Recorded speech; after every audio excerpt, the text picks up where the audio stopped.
안녕하세요, 선생님들. 4월 둘째 주 부활주일. 오늘은 예수님이 다시 사셨어요라는 제목으로 마태복음 28장 1절에서 7절 말씀 우리 함께 살펴보겠습니다. 호랑이는 죽어서 가죽을 남기고 사람은 죽어서 이름을 남긴다고 하죠. 그런데 사람이 또 죽어서 남기는 것이 있습니다. 바로 무덤입니다. 제가 고고학을 전공했잖아요. 그래서 무덤 좀 팠거든요. 사람들은 이것이 누구의 무덤이다라는 걸 보여주려고 앞에 비석도 세우고요. 또 칼도 넣어 놓고 그릇도 넣어 놓고 뭐 목걸이, 귀걸이, 왕관, 또 심지어 쌀이랑 뭐 생전에 이 고인이 좋아했던 그런 과일 같은 거 뭐 이런 것도 막 넣어 놔요. 그래서 무덤의 주인이 혹시 어린아이라면 어린아이가 갖고 놀던 그런 장난감도 넣어 놓거든요. 그래서 무덤을 파보면은 이 무덤의 주인이 어떤 사람이라는 것을 알 수가 있습니다. 더욱이 훌륭한 업적을 많이 쌓은 사람일수록 무덤을 화려하게 또 만들어 놓죠. 죽은 사람의 명예나 또 업적이 클수록 그 후손이 또 덕을 보기 때문에 관계된 사람들은 고인의 업적을 더 크게 기리기 위해서 무덤을 크고 화려하게 만듭니다. 김일성 무덤도 그렇고요. 진시황릉 얼마나 어마어마하게 큽니까? 2018년 1월에 저는 이제 이스라엘에 한번 다녀왔어요. 주요 지점만 찍고 사진만 남겨오는 그런 관광 말고 제대로 예수님의 발자취를 한번 따라가 보자. 그리고 신대원 교수님 한 분과 포함해서 8명이 이제 강원도 전체 크기가 강원도밖에 안 되는 이스라엘의 동과 서, 남과 북을 샅샅이 좀 이렇게 살펴보자. 라고 해서 좀 한 6개월 동안 계획을 해서 18박 19일 동안 다녀왔습니다. 그런데 가서 보고 놀라웠던 것은요. 예수님은 우리 육안으로 이제 볼 수 있는 그런 흔적들을 하나도 남기지 않으셨더라고요. 모두 추정된 위치에 뭐 예수님이 뭐 하셨던 곳이라더라라고 얘기하는 카더라 하는 그런 곳에 기념교회 뭐 이제 이런 기념할 만한 이런 것들만 세워 놓았을 뿐 예수님이 남긴 흔적은 정말 하나도 없었어요. 예수님의 무덤으로 추정되는 이제 한 군데 그러니까 가든텀이라는 곳도 가 봤지만 예 제가 이제 고학자의 전문가의 눈으로 봐서는 예수님의 무덤이라고 볼 수가 없었어요. 어 아쉽죠. 그런데 사실 예수님은 무덤을 안 남기셨어요. 그런데 사람들이 굳이 "예수님의 무덤일 것이다."라고 우기는 것만 같았습니다. 왜 예수님이 무덤을 안 남기셨을까요? 무덤은 죽은 자들을 위해서 남기는 겁니다. 그쵸? 만드는 거죠. 죽은 자들 가운데서 예수님은 다시 살아나셨습니다. 살아나신 분은 무덤이 필요 없는 거죠. 할렐루야. 하지만 예수님이 분명히 눈앞에서 십자가에 못 박히시고 또 피 흘리시고 죽으신 걸 본 여자들은 예수님의 무덤을 보기 위해서 찾아갑니다. 예수님이 6월절이었던 금요일 오후 3시 때쯤 돌아가셨고요. 그날 해가 지기 전에 사람들은 나무에 못 박혀 죽으신 어, 저주받은 이 예수님을 내려서 장사합니다. 왜냐하면 나무에 매달린 자는 저주받은 자라고 얘기를 했었거든요. 기온이 높은 이스라엘에는 이제 뭔가 이렇게 죽으면은 빨리 썩기 때문에 24시간 이내에 빨리 매장을 해야 합니다. 신명기 21장 3절에는 그래서 시체를 나무 위에 밤새도록 두지 말고 당일에 장사하라고 얘기를 하거든요. 흙에서 나온 사람이니까 빨리 땅으로 돌아가도록 이렇게 장사하는 것이 고인뿐만이 아니라 그 유가족들에 대한 예의라고 생각을 하고 있었습니다. 아무튼 여자들은 예수님에게 향품을 바르고 또 말하자면 이제 제대로 염을 하고 장사를 지내고 싶었던 거죠. 음, 그래서 그날 해가 진 후부터 안식일이 시작되었기 때문에 안식일에 일을 하지 못하잖아요. 그래서 율법을 어기고 일을 할 수는 없으니까 안식일이 끝날 때까지 기다렸던 거예요. 금요일 저녁부터 시작된 안식일은 토요일 해질 때까지입니다. 그래서 토요일 해질 때까지 안식일이고 그리고 토요일 저녁에 안식일이 끝나고 또 새로운 한 주가 시작되지만 그 밤에는 돌아다닐 수 없잖아요. 그러니까 그 다음 날 주일이죠. 동이 트기만을 이 여자들은 기다렸던 거예요. 그리고 무덤으로 달려갑니다. 그런데 무덤이라는 게 시대마다 지역마다 다른 재료와 또 다른 형식으로 만들어지거든요. 이스라엘의 무덤 형태에 대한 이해가 좀 필요합니다. 이스라엘은 이렇게 기반함이라고 얘기를 하는데 우리가 만질 수 있는 흙 밑에 석회암이라는 것이 이렇게 쭉 깔려 있어요. 그래서 석회암 지대라고 얘기를 하는데 석회암은 쉽게 말하면 조개 껍데기 같은 것들이 쌓여서 이렇게 굳어져서 만들어진 그런 바위예요. 그런데 다른 돌들에 비해서 좀 무른 편이거든요. 그래서 쉽게 이렇게 파낼 수가 있어요. 그래서 목동들이 양을 칠 때에도 이런 동굴을 파고 이제 임시 거처를 마련하기도 했고요. 또 무덤도 우리처럼 땅을 파서 이제 관을 묻는 것도 있었겠지만 이 석회암에 동굴을 파고 또 시체를 넣어놓고 큰 바위 돌로 이렇게 막아놓습니다. 그리고 보통 이 무덤은 가족묘거든요. 가족이 죽으면 무덤 문을 막고 있는 이 돌을 굴려서 열고 그리고 그 안에 또 다른 가족을 장사를 하는 거죠. 돌무덤 안에는 뼈만 남을 때까지 시신이 썩도록 놔두는 그런 곳이 있고 나중에 마른 뼈를 추려서 이제 보관하는 뼈 공동 보관소가 있습니다. 제가 교사 전체 카톡방에 한번 올려놓을게요. 보세요. 아브라함이 가나안 땅 헤브론에 그 막벨라 굴을 사잖아요. 그래서 그 막벨라 굴에도 아브라함과 아브라함의 아내 사라 그리고 이삭과 리브가 야곱과 레아가 합장되었죠. 그런데 예수님의 무덤은 아직 아무도 사용하지 않은 새 무덤이었습니다. 그러니까 예수님 말고는 다른 사람의 뼈는 없는 거죠. 돌문이 못 움직일 만큼 그렇게 무겁지는 크거나 무겁지는 않았던 것 같아요. 또 굴려서 열 수 있도록 둥글게 만들어 놓았기 때문에 저 정도 되는 사람은 이제 한두 사람이면은 충분히 또 움직일 수 있지 않았을까 싶은데 어쨌든 문제는 그 돌을 움직이는 것보다 그 앞을 지키고 있는 로마 군인이었죠. 바리새인들이 빌라도를 찾아가서 그 문을 단단히 지키고 아무도 그 시체를 훔쳐가지 못하도록 했거든요. 그런데 여인들이 무덤을 찾아가는 동안 큰 지진이 일어났다고 합니다. 지진, 구름, 불 사실 이런 현상들은 항상 그런 것은 아니지만 보이지 않는 하나님이 이 땅 가운데 임재하실 때 이런 현상들이 나타나면서 하나님의 임재를 상징하거든요. 천사들이 무덤을 막은 돌을 굴려서 무덤을 열어놓고 그 돌 위에 앉아서 여인들을 기다리고 있었던 거예요. 그런데 이렇게 무덤이 열렸을 때 무덤은 이미 비어 있었습니다. 그러니까 천사들이 무덤 문을 열어놓은 것은 이때 예수님을 무덤에서 꺼내기 위해서가 아니라 힘없는 여자들이 무덤 속에 들어가서 빈 무덤을 확인할 수 있도록 빈 무덤을 보여주기 위한 것이었던 거죠. 그리고 그곳에는 예수님을 쌌던 세마포만 있었습니다. 살아서 무덤을 지키는 자들은 무서워서 죽은 자처럼 되고 그들이 나무에 매달아 저주받은 자로 만들어서 확실히 죽였다라고 생각했던 예수님은 다시 살아나셨던 거예요. 그런데 이미 그렇게 말씀하셨던 것처럼 말씀을 이미 그렇게 하셨던 거죠. 말씀을 하셨던 것처럼 예수님은 죽으시고 다시 살아나셨습니다. 유대 종교 지도자들과 로마는 예수님을 죽이고 승리했다고 생각했지만 오히려 그 죽음까지도 예수님의 승리의 일부분이었던 거죠.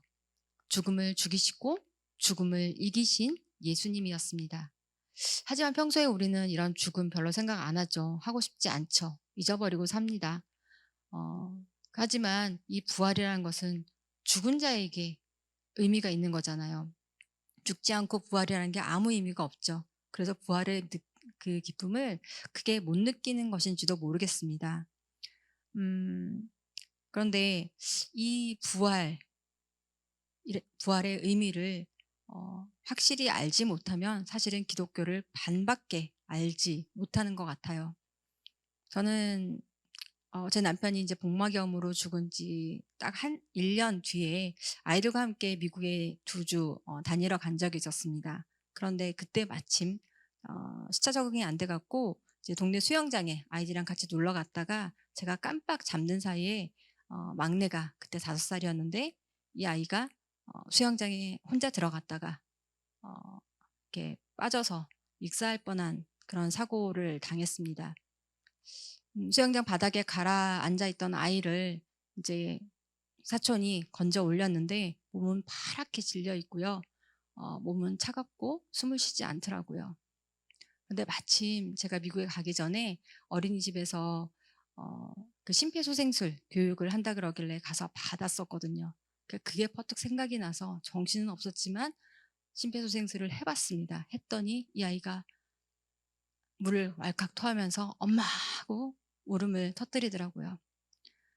하지만 얼마나 물에 가라앉아 있었는지 모르기 때문에 이상이 있을까 싶어서 밤새도록 이 아이를 관찰을 해야 된다고 하더라고요. 그래서 이제 샌디에고에 있는 큰 병원, 어린이 병원에 옮겨서 지켜보는데요. 밤새도록 잠을 잘 수가 없었죠. 그런데 새근새근 잠자는 아이의 숨결이 어 느껴지더라고요. 그리고 자꾸 귀를 대보고 싶었습니다. 애가 정말 숨을 쉬고 있나? 콩닥콩닥 심장 박동 소리가 그렇게 고마울 수가 없더라고요. 어 무사히 아이는 아무 이상이 없이 어 어쨌든 무사했습니다. 하지만 한동안 아이가 잘 때마다 '얘가 정말 살아있나? 숨을 쉬나?' 어 심장에다가 가슴에 이렇게 귀를 대고 들어보았습니다. 그리고 그 심장 뛰는 소리가 그렇게 감사하고 고맙더라고요. 음 예수님은 그렇게 죽음에 빠진 우리를 건져내어 다시 살리셨습니다. 우리에게 이런 소중한 생명, 이 생명을 우리에게 돌려주시려고 우리 대신 당신이 홀로 십자가에 못 박히시고 죽으셨습니다. 그리고 부활하신 거죠. 그렇게 부활은 우리에게 너무나 기쁜 소식입니다. 어, 그런데 그렇게 우리 죄는 다 사하시고 예수님께서 다시 살아나지 않으셨다면 어떻게 됐을까요? 그저 훌륭한 위인, 우리 대신 우리를 위해서 희생한 위대한 한 인간이었겠죠. 하지만 예수님은 다시 살아나셨습니다. 비록 이 땅에는 아직 여전히 고난이 있고 또 죽음을 우리가 때때로 목격하게 되지만 예수님의 부활은 이 고난이 이것이 끝이 아니다. 그리고 이 죽음이 끝이 아니라는 것을 우리에게 분명히 증거하고 계십니다. 어떻게요? 이렇게 귀한 생명은 하나님으로부터만 나오거든요. 예수님의 부활은 십자가의 죽으심으로 말미암아 하나님의 아들이 아니라 하나님의 저주를 받은 자로 만들려고 했었지만 그런 유대 지도자들의 계획에 대해서 그들의 계획을 파하시고 승리하시고 또 사망이 승리한 것처럼 보였지만 사실은 그게 아니다. 오히려 예수님이 하나님의 아들, 생명을 주관하시고 생명을 주시는 분, 그 하나님이시다. 그리고 그가 하신 모든 말씀과 사역이 하나님으로부터 인정받았다는 것을 증명한 하나님의 큰 외침이었습니다. 오늘 제가 부활절이라고 이렇게 수선화, 살아있는 수선화를 갖다 놨습니다. 이 생명, 우리가 꺾으면, 우리가 뽑으면 금방 죽는 거지만 이 생명을 우리가 만들 수는 없습니다. 이렇게 첨단 과학이 발달하고 생각하는 대로 만들 수 있는 것 같지만 사람들은 결코 이런 생명을 창조하는 창조주가 될 수 없는 거죠. 어, 특히나 우리는 진짜처럼 보이는 그런 모형은 만들 수 있어도 그것에 생명을 불어넣지 못합니다. 그런데 십자가에 달려 돌아가신 주님께서 우리에게 다시 생명을 주셨습니다. 그 생명은 하나님으로부터 온 것이었고 하나님이 그 예수님을 죽인 유대 지도자들과 로마 사람들이 옳은 것이 아니라 예수님이 진짜 내 아들이다. 그가 한 모든 사역이 나의 인정을 받는 것이다. 라고 말씀을 하신 거거든요. 예수님의 손을 들어주신 그런 승리의 사인이었습니다. 예수님의 십자가 부활로 인해서 영원한 생명이 우리에게 약속되었다는 거죠. 우리의 힘과 능력으로는 지켜낼 수 없는 이 생명을 단지 믿기만 하면 우리에게 주어졌다는 것.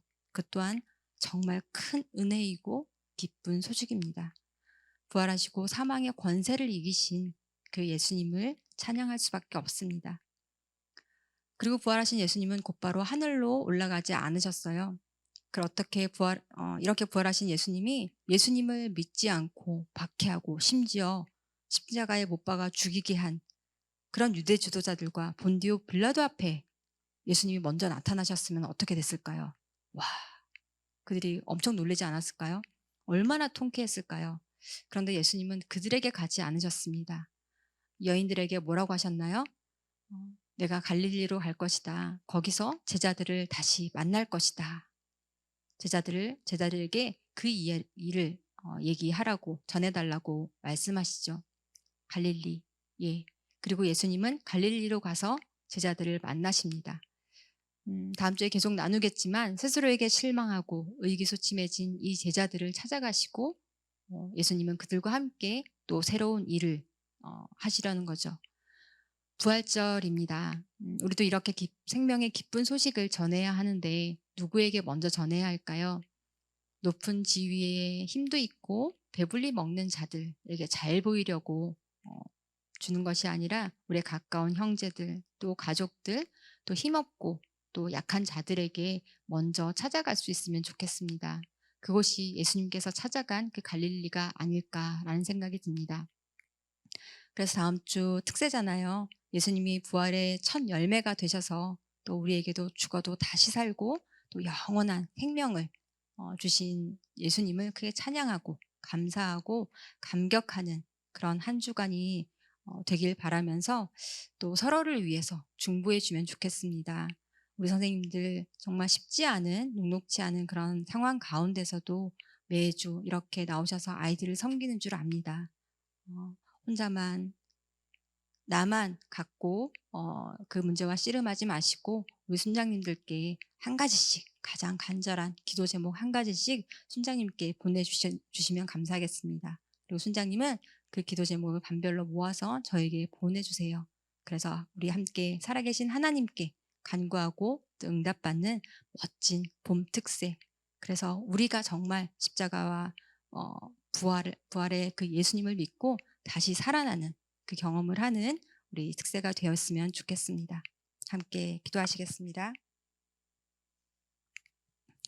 십자가에 못 박히시고 다시 사신 예수님을 통해 우리에게 새 생명의 기쁨을 허락하신 하나님 아버지, 오늘도 살아계셔서 우리 가운데 역사하시는 하나님을 찬양합니다.